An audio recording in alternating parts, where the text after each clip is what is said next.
Men gather to mourn Hameed Iqbal Bhatti, who took the boat that sank off Greece last week in one of the deadliest migrant disasters in recent years.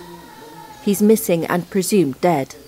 Bhatti prospered for 2 decades working in Saudi Arabia, but returned to Pakistan 3 years ago. The country's economy went into meltdown in the pandemic and his restaurant business closed. The 47-year-old was getting desperate, his family say. At least 350 Pakistanis were on the overloaded fishing boat, Interior Minister Rana Sanaullah said on Friday. He said it had a capacity of 400, but more than 700 people were crammed on board. With work drying up, Hameed cobbled together $7,600 to pay a trafficker, according to his brother Muhammad Sarwar. He hoped to rebuild the life he once had in Europe. Who would leave their country if they were well off? There was a time when he would immediately provide anything the children asked for, whether it was food, clothes or anything else. But for the past 3 years, things continued to go downhill, and he was mentally very disturbed about what would happen in the future.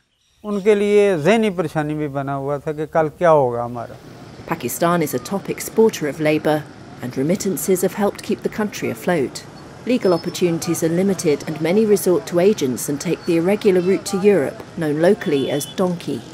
Ishtiaq Ahmed worked in Oman for 11 years. He returned home to the eastern city of Gujarat last year to start a car spare parts business, but he regrets coming back.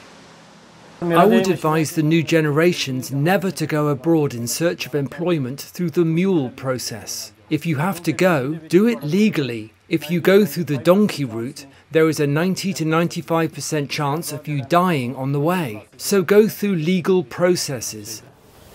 Numerous other Pakistanis have died. Mediterranean crossings via Libya, mainly to Italy and Greece, nearly doubled between January and May compared to the same period last year. Mohammed Nadim was aboard a boat that sank off Libya in February, killing more than 70 people.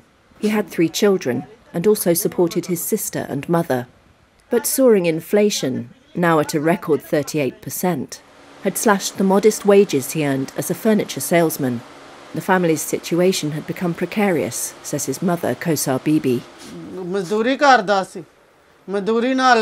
He used to work, but it was never enough to feed all of us. He'd say, "I'll go abroad so I can improve conditions for my children. My life has passed, but I want a better future for them. I want to build a house for the children, find some means of a livelihood for them." How are we to know that this would happen to us? Just over 100 people survived last week's shipwreck, one of the deadliest shipping disasters in Europe in recent years.